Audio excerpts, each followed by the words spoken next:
versículos 21 al 26 de Mateo capítulo 5. Recuerden que habíamos leído en el Antiguo Testamento dos pasajes, uno en Levítico capítulo 6, versículos 1 al 7, y también leímos el versículo 13 de Éxodo capítulo 20, que es el sexto mandamiento: no matarás. Y en Levítico leímos acerca de la restitución. Cualquier ofensa, ya sea de palabra o de obra, en el Antiguo Testamento demandaba una restitución o reparación, reconciliación y perdón. Eso tengan en mente para cuando entremos a la reflexión sobre Mateo capítulo 5, 21 hasta el 26. Estamos entrando ya a la ilustración que Jesús hace acerca de la justicia superior. Recuerden que en el capítulo 5, a partir del versículo 3 hasta el versículo 16, el Señor Jesucristo estaba mostrando a sus discípulos cómo debe ser la justicia superior del pueblo de Dios, de la iglesia de Cristo, de los discípulos de Cristo. Y luego Jesús da 6 ilustraciones, o como 6 ejemplos, en donde se debe reflejar la justicia superior, o como se llama también la ética del reino de Dios, del reino de Cristo. Y hoy empezamos con el primer ejemplo, la primera ilustración. Esta primera ilustración tiene que ver con lo siguiente: que insultar a un hermano en la fe es lo mismo que asesinar. Eso es lo que Jesús enseñó.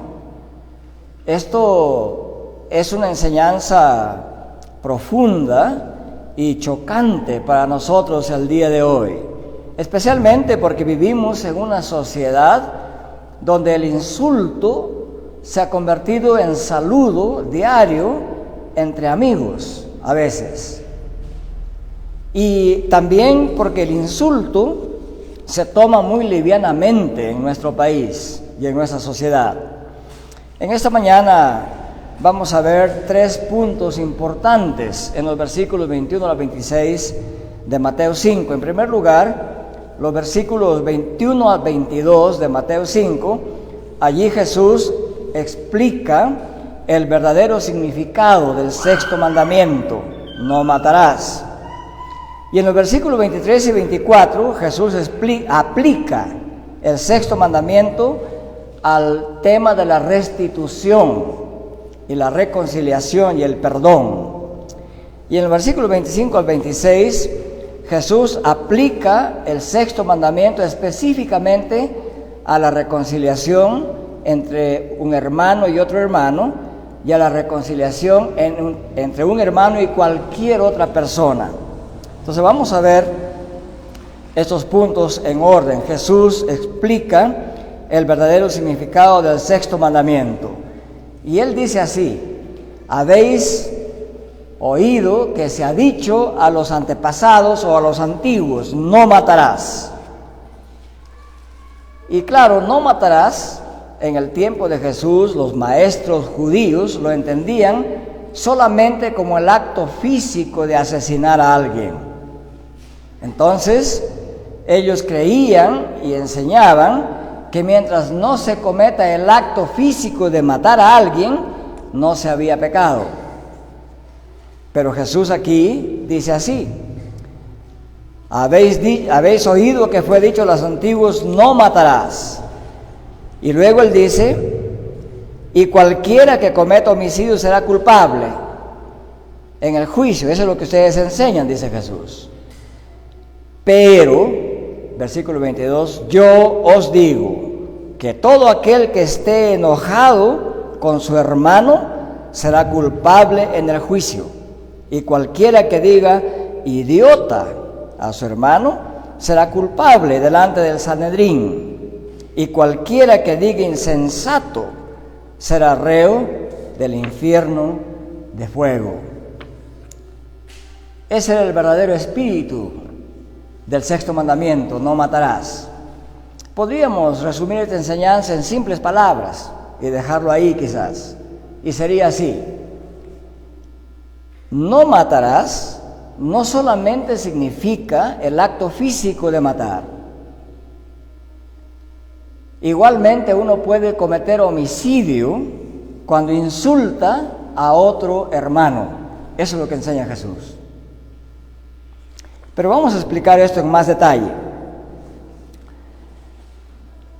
Cuando Jesús dice: habéis oído que se dijo a los antepasados, Jesús pudiera haber dicho: ustedes han leído en las Escrituras acerca de este sexto mandamiento, no matarás. Pero no dice habéis leído. Dice Jesús: habéis oído que se dijo a los antepasados. Esto presupone que ya en ese tiempo de Jesús, la mayor parte de gente no estudiaba directamente la Escritura. Y podemos hablar con más franqueza aquí. La Escritura había sido reemplazada por la enseñanza de los principales sacerdotes, escribas y fariseos. Y llegó el tiempo, y en el tiempo de Jesús sucedió, en que la ley de Dios había sido dejada de lado y las enseñanzas tradicionales de los maestros llegaron a ser la enseñanza principal al pueblo judío. Entonces, la mayor parte de gente no estaba familiarizada directamente con la Sagrada Escritura. Sucede casi como el día de hoy, ¿verdad? Uno se pregunta: ¿qué porcentaje de peruanos habrán leído un libro de la Biblia? Uno. ¿Qué porcentaje de peruanos habrán leído todo el Pentateuco, los primeros 5 libros de la Biblia? ¿Qué porcentaje de peruanos habrán leído todo el Antiguo Testamento? Ya el porcentaje va bajando, ¿no? Y si preguntamos: ¿qué porcentaje de peruanos ha leído toda la Biblia una vez en su vida? Podemos hacer cálculos, ¿no? Probablemente ni el 1% de peruanos. Se supone que el 15% lo han hecho, porque el 15% de peruanos dicen que son evangélicos. Entonces podríamos asumir, con el respeto que se merecen todos los evangélicos, que el 15% de peruanos por lo menos habrán leído toda la Biblia. Y si a eso le sumamos los católicos piadosos, que los hay también, quizás de ellos un 5% hayan leído toda la Biblia. Sumarían 20%. ¿Cuántos peruanos somos? Más o menos 32, 33 millones. Significa que 32 millones, de ahí le restan 6 millones, 26 millones de peruanos ignorarían las Escrituras. Es un caso bien triste, ¿verdad?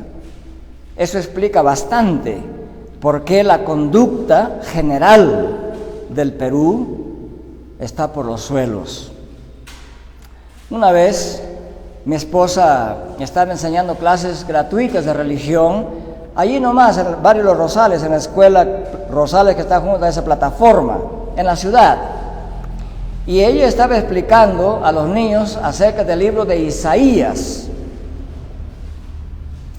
Y uno de los profesores, cuando escuchó decir: a ver, vamos a abrir nuestra Biblia en Isaías, capítulo tanto, el profesor después se acercó a mi esposa y le dice: le confieso con vergüenza que yo ni siquiera sabía que había un libro de la Biblia que se llamaba Isaías. Y desde ahí él abrió las puertas de su aula para que mi esposa enseñara el curso de religión a los niños, porque decía él: no quisiera que mis niños crezcan ignorantes como yo de la Escritura.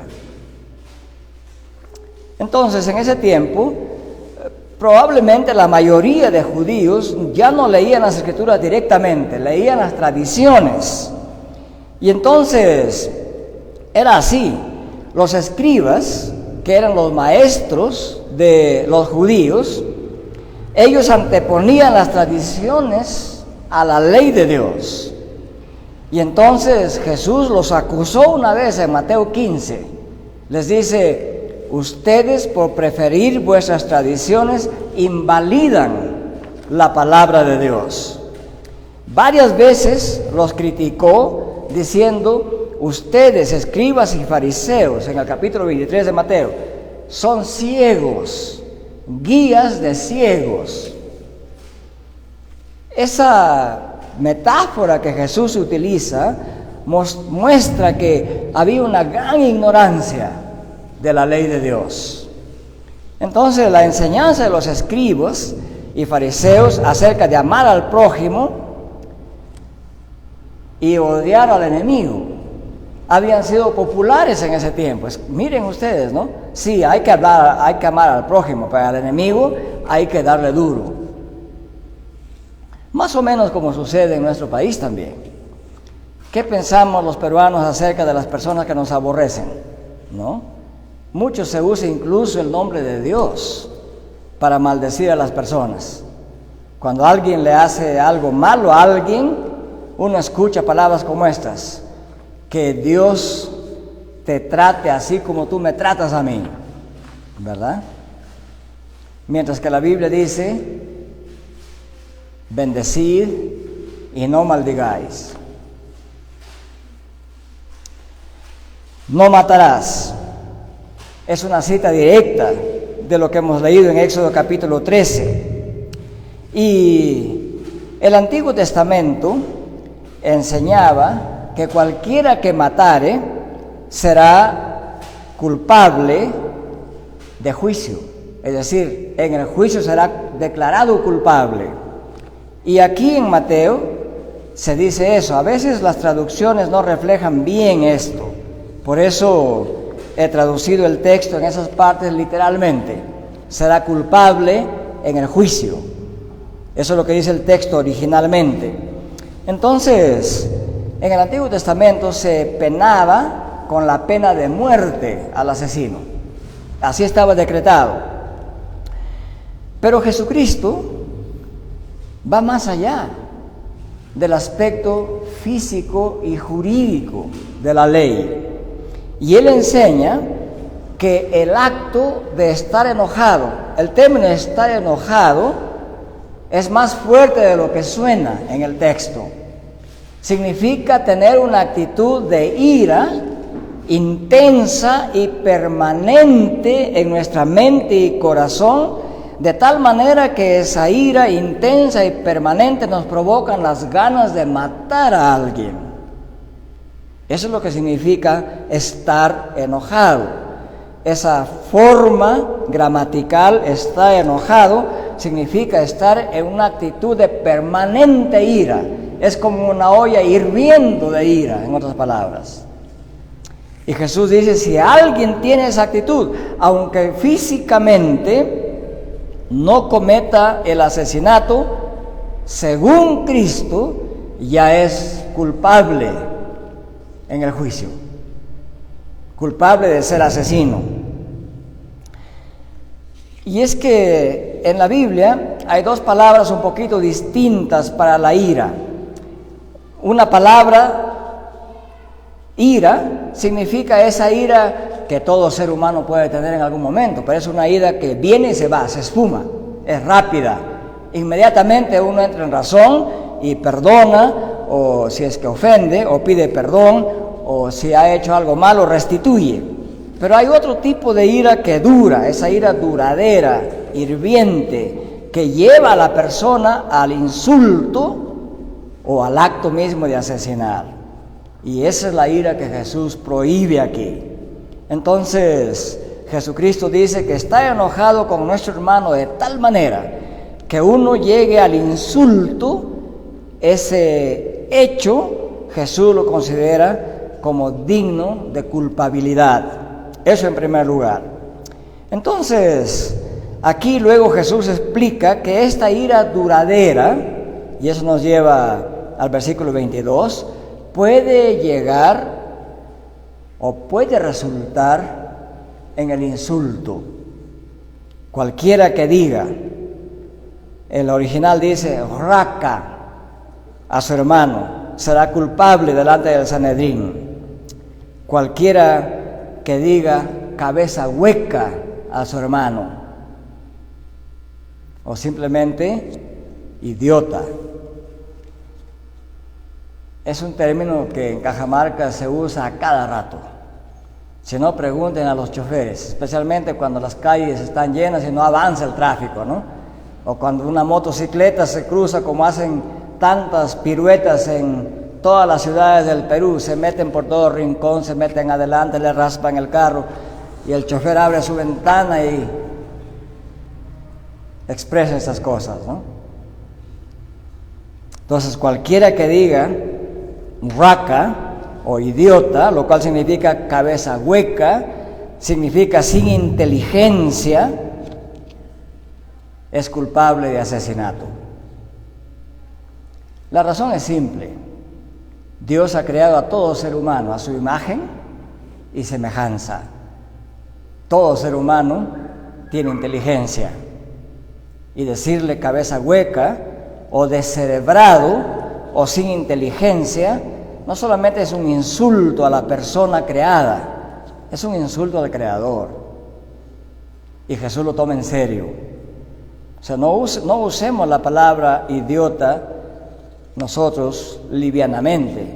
En el idioma inglés y en el idioma español, ese término no es tan fuerte como en el idioma hebreo.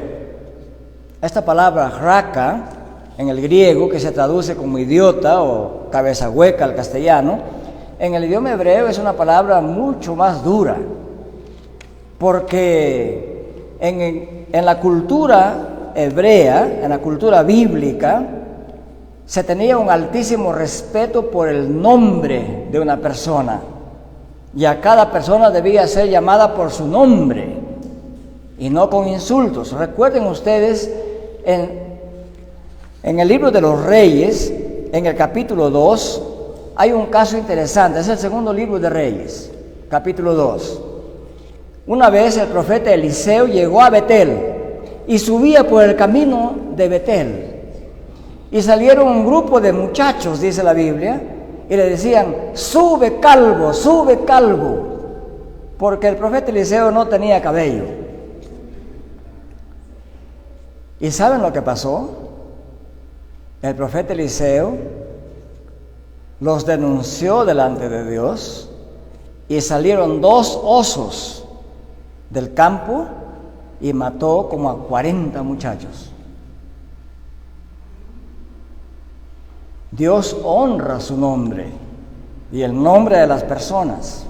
El nombre de las personas es considerado por Dios como sagrado. O sea, no tenemos que tomar los insultos a la ligera. Cualquiera, dice Jesús, que diga cabeza hueca o idiota a su hermano es culpable de asesinato. Y la segunda parte del versículo 22 del capítulo 5 de Mateo dice: y cualquiera que diga moré será reo del infierno de fuego. La palabra moré se traduce como insensato, como tonto, como sin sentido, sin entendimiento, como alguien mentalmente muerto, torpe, inútil. Todas esas palabras, miren, que se usan en el español: torpe, inútil, sin sentido. ¿Qué más? Absurdo, mentalmente muerto. Todos estos términos son insultos que no solamente hacen a la persona culpable ante las cortes humanas, los hacen culpables ante la corte de Dios. Y por eso dice Jesucristo: son reos del infierno de fuego. Entonces, cualquiera, dice Jesús, que me oye estas palabras y no las hace, le compararé a un hombre insensato que edificó su casa sobre la arena. Y ahí se usa la palabra moré. O sea, decirle algo insensato, en el fondo, es decirle no creyente, es decirle hereje en realidad. Y aún la palabra hereje no se tiene que usar livianamente o a la ligera. Esta misma palabra moré, sin sentido, sin comprensión, torpe de mente, se describe, por ejemplo, a estas 5 vírgenes insensatas que no tenían sus lámparas con ellas, y cuando llegó la boda estaban pidiendo que les den un poco de aceite a las demás porque no habían previsto. Ese tipo de personas que no piensan, que no están planificando, que actúan a la deriva con torpeza, esas personas son descritas con ese término insensato. Pero no se puede usar ese término livianamente. No se le puede decir a una persona de frente insensato sin conocer la persona. Entonces, claramente, Jesucristo, según esta enseñanza, Él dice que la simple ira merecería ser llevada al juicio ante las cortes humanas. Pero esta ira que desemboca en un insulto tan duro como esto a un hermano, merece el infierno de fuego. Y lo cual significa que si no se arrepiente esa persona, en el juicio final será condenada al infierno. Así es que, hermanos y hermanas, jóvenes, señoritas que me escuchan, cuidemos bien nuestra mente, dominemos bien nuestra mente para que nuestra boca no hable cosas que no debe hablar.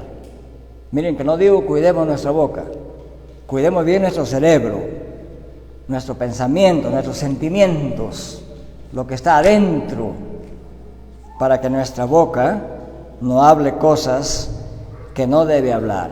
Y con toda seguridad, esta enseñanza de Jesús habrá parecido una enseñanza durísima, aún en el tiempo de Jesús, con lo cual no podían acusar a Jesús de que Él estaba invalidando la ley. Jesús interpretó la ley en su verdadero espíritu y se fue hasta adentro al corazón. Por eso dijo Él que de la abundancia del corazón habla la boca. Pasemos al segundo punto. Jesús aplica el 6º mandamiento a la restitución. En el capítulo 5, 23 y 24 dice así: por tanto, si estás presentando tu sacrificio en el altar y allí te acuerdas que tu hermano tiene algo contra ti, deja tu sacrificio allí delante del altar y ve y reconcíliate primero con tu hermano. Pongamos esto en contexto. Miren, cuando Jesús dio el sermón del monte, ¿dónde estaba predicando? ¿Se acuerdan ustedes? En Galilea, ¿verdad?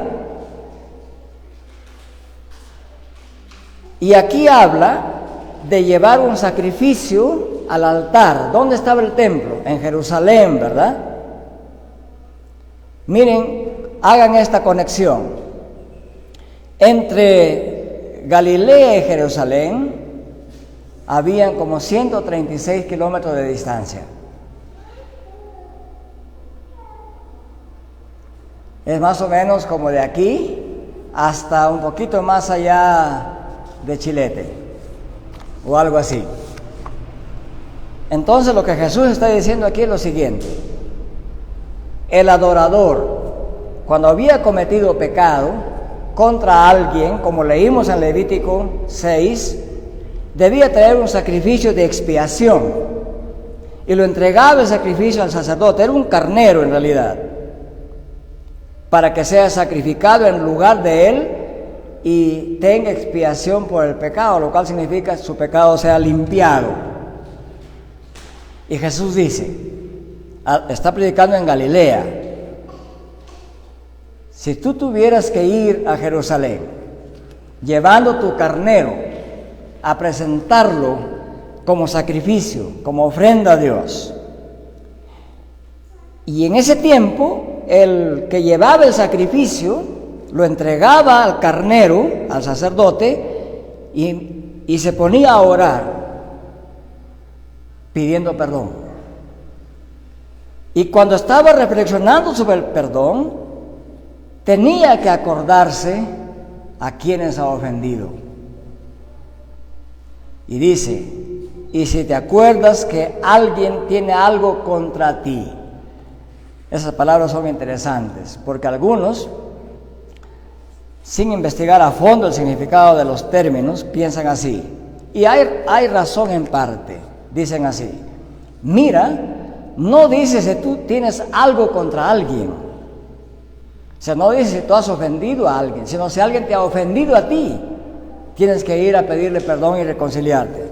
El texto no se debe entender exactamente así.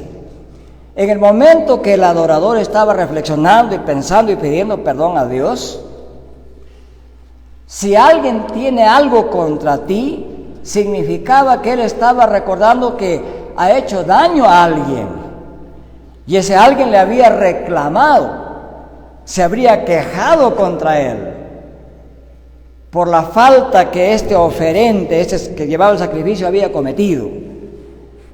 Existe la posibilidad, por supuesto, de que alguien tenga algo contra nosotros, aunque nosotros no hayamos hecho nada. Existe esa posibilidad, pero eso no es el centro de este pasaje. Aquí está en juego lo siguiente: en el momento de que él estaba orando con el sacrificio ahí al lado, antes que se mate el carnero, él se acuerda que alguien está molesto con él por una ofensa que él ha hecho a ese alguien.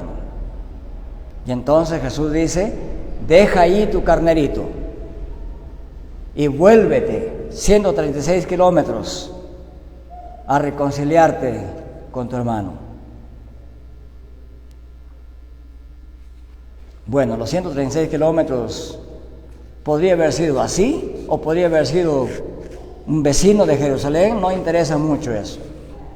Pero lo que interesa es que no se puede ofrecer un sacrificio a Dios, no se puede dar una ofrenda a Dios mientras uno no está reconciliado con su hermano.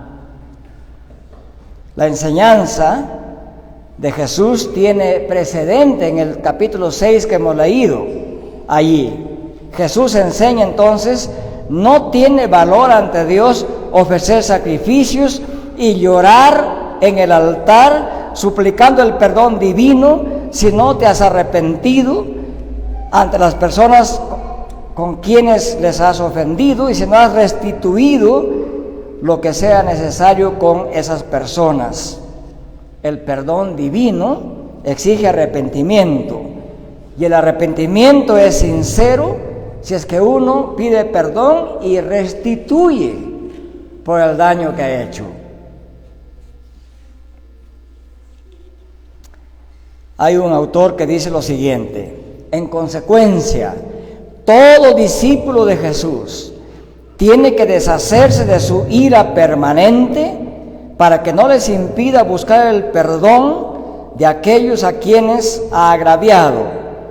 La adoración y el servicio a Dios no se pueden realizar mientras la ira infecte el alma. Esa es la enseñanza de Jesús. No se trata solamente del acto físico de asesinar, se trata de la mala intención, de esa ira hirviente que desemboca en insultos a los demás. En tercer lugar, en los versículos 25 al 26 de Mateo 5, Jesús aplica el sexto mandamiento específicamente a la reconciliación. En estos versículos hay un segundo ejemplo en realidad. El primer ejemplo es de alguien que trae un sacrificio al templo. Este ejemplo que se describe en los versículos 25 al 26 es de alguien que ha tenido un pleito con una persona, no necesariamente siendo hermano de la iglesia, pero tiene un pleito legal. Esto se aplica muy bien al Perú, porque aquí hay pleitos todos los días por terrenos, por gallinas, ¿no? Y hay muchas cosas graciosas en este sentido en Cajamarca. Nuestra ciudad y nuestra sociedad en general es una sociedad muy informal. Y eso no nos tiene que alegrar. La informalidad a veces se toma como un tema meramente social. Pero la informalidad también es un tema moral. Y quisiera, hermanos y hermanas en Cristo, que no tomen esto como ofensa, piénsenlo bien. Y lo voy a decir con toda solemnidad. Cuando uno viaja por las calles de Cajamarca, encontramos en las calles perros, gallinas, niños a veces jugando en media calle. Y cuando viajamos por el campo es mucho más difícil. Encontramos vacas amarradas en los caminos, chanchos amarrados en los caminos. ¿Acaso no tenemos idea que los caminos son públicos? ¿Que no son criaderos? ¿Que no son granjas? Y ha sucedido a veces accidentes donde una señora ve que su gallina fue matada en la calle, en el camino, por una camioneta X, y sale la señora con perros y palos y piedras y le exige que le paguen por la gallina porque es una gallina de corral. Y entonces el chofer le dice: señora, si es gallina de corral, ¿por qué no está en su corral? ¿Qué hace aquí en la calle? No, que mi gallina cuesta, y piedra al carro. O sea, el vivir en desorden trae dificultades y se arman pleitos legales por eso. Pero no importa cuál sea la razón del pleito legal. Bueno, con esto les quiero decir que los hermanos en Cristo sí tenemos que poner en orden nuestra vida, aún en la forma como cultivamos la tierra, en la forma como tenemos nuestros animales en orden. Los judíos tenían mucha claridad sobre esto. Cuando ellos construían una casa y el techo estaba abierto, ponían cerco alrededor del techo para evitar que alguien pueda caerse. Porque el sexto mandamiento no solamente prohíbe matar físicamente, sino que manda positivamente a tomar todas las medidas del caso para proteger la vida. Y tenemos que proteger la vida de nuestros animales también. Por eso es que cuando uno se convierte a Cristo, la vida comienza a ordenarse. La casa comienza a ordenarse. La chacra comienza a ordenarse. La crianza de niños y animales comienza a ordenarse. Pero no importa cómo sea el caso. Aquí en este ejemplo, este hermano tiene un pleito legal con alguien que no es creyente necesariamente. Y aún así, Jesús le dice lo siguiente, versículos 25 y 26. Vamos a leer nuevamente estos versículos. Jesús dice así, versículos 25 y 26. Dice: reconcíliate pronto. Aquí la palabra reconcíliate está en imperativo, es un mandato de Cristo, no es una sugerencia. Reconcíliate pronto con tu adversario mientras vas con él por el camino. O sea, están caminando a la corte. Y le dice: reconcíliate mientras están todavía en el camino, antes de llegar a la corte. No sea que tu adversario te entregue al juez, el juez al alguacil, y seas echado en la cárcel. En verdad te digo que no saldrás de allí hasta que hayas pagado el último centavo. Entonces, en este ejemplo queda evidente que el delito es grave. Porque si llegaba a la corte, el juez iba a mandar a la cárcel al ofensor. Y Jesús le dice: lo sabio es que antes de llegar a la corte, te reconcilies con la persona que has ofendido. Es interesante que aún en las leyes peruanas, hace ya casi 20 años, se introdujo en el Código Civil peruano una nueva ley, la ley de la conciliación. Yo hice ese curso aquí en Cajamarca porque como pastor me interesaba entender cómo la ley peruana entiende la conciliación. Y lo interesante era que los jueces, aun cuando no son creyentes, y los abogados, aun cuando no son creyentes, lo primero que aconsejan es entrar en un proceso de conciliación. Porque un juicio es costoso. Y no es bonito entrar en un juicio. Ahí le sacan todos los trapitos al sol. Entonces, Jesucristo aconsejó que antes de llegar a una corte, el hermano en Cristo debe reconciliarse. Él tiene que tomar la iniciativa. El principio general que Cristo enseña aquí realmente es muy magistral. Quiero decir, con magistral, enseña muchísimo, es brillante. Y el principio es así: cuanto antes el ofensor haga la restitución y busque la reconciliación, mejor será su situación ante la ley humana y ante la voluntad de Dios. Se debe arreglar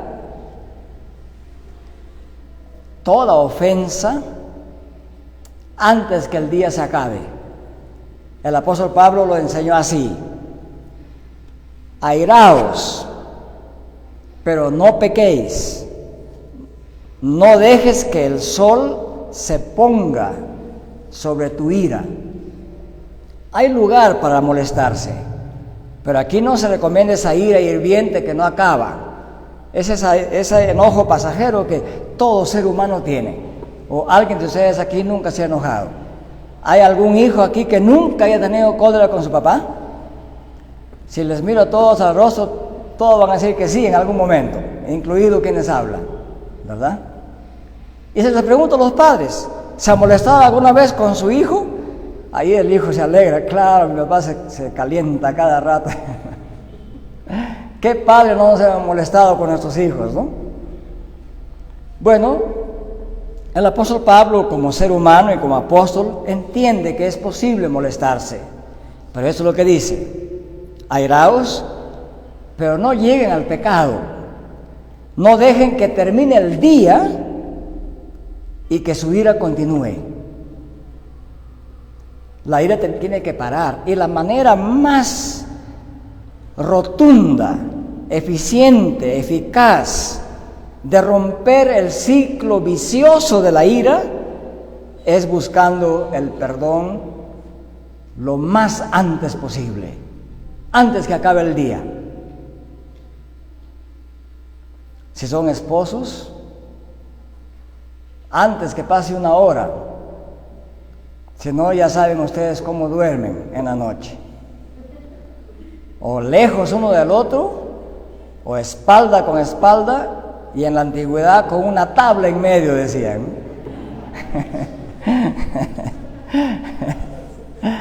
Para no comunicarse. Bueno, la Biblia recomienda lo contrario: no hay que llegar a eso, dice, ¿no? Mientras más rápido pase el tiempo que te reconcilies, mucho mejor delante de Dios y delante de los hombres. En este segundo ejemplo, Jesús termina esta enseñanza diciendo: amén, te digo que no saldrás de ahí hasta que hayas pagado el último centavo. Y en esta parte, Jesucristo es bien solemne. Indica entonces que así pasará en el juicio eterno también. Si uno llega al juicio final sin arrepentimiento y sin haberse reconciliado con aquellos a quienes hemos ofendido, Jesucristo mismo, como el gran juez supremo del universo, en ese juicio nos enviará al infierno de fuego para siempre. Por cuanto esto hicisteis a uno de mis hermanos pequeños, a mí lo hicisteis, dice Jesucristo. Si es una buena obra o si es una mala obra. Si es una buena obra, la hemos hecho para Cristo y nos da la bienvenida a su reino. Si es una mala obra, la hemos hecho contra Cristo y somos reos de juicio eterno. ¿Cómo podemos concluir esta enseñanza de Mateo 5, 21 al 26 acerca del sexto mandamiento? Matar no solamente es matar físicamente, También es un asesinato el insulto.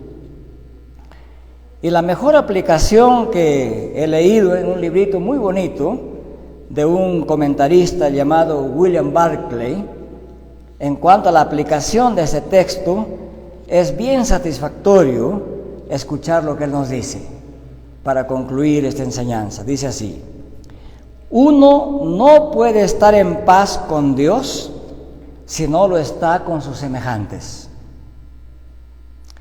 Una persona debe vivir de tal manera que el final la encuentre en paz con todo el mundo.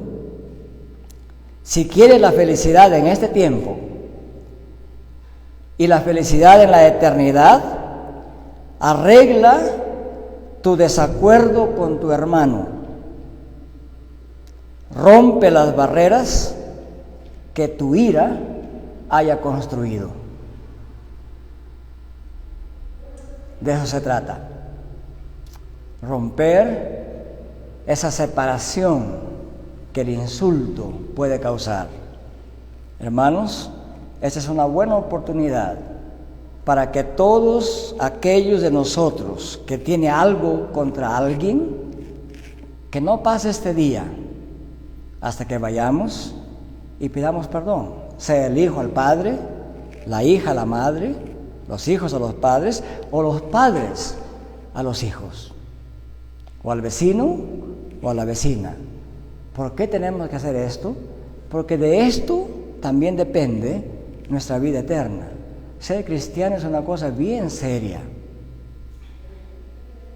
Enojarse es posible, pero el enojo jamás debe llegar al insulto.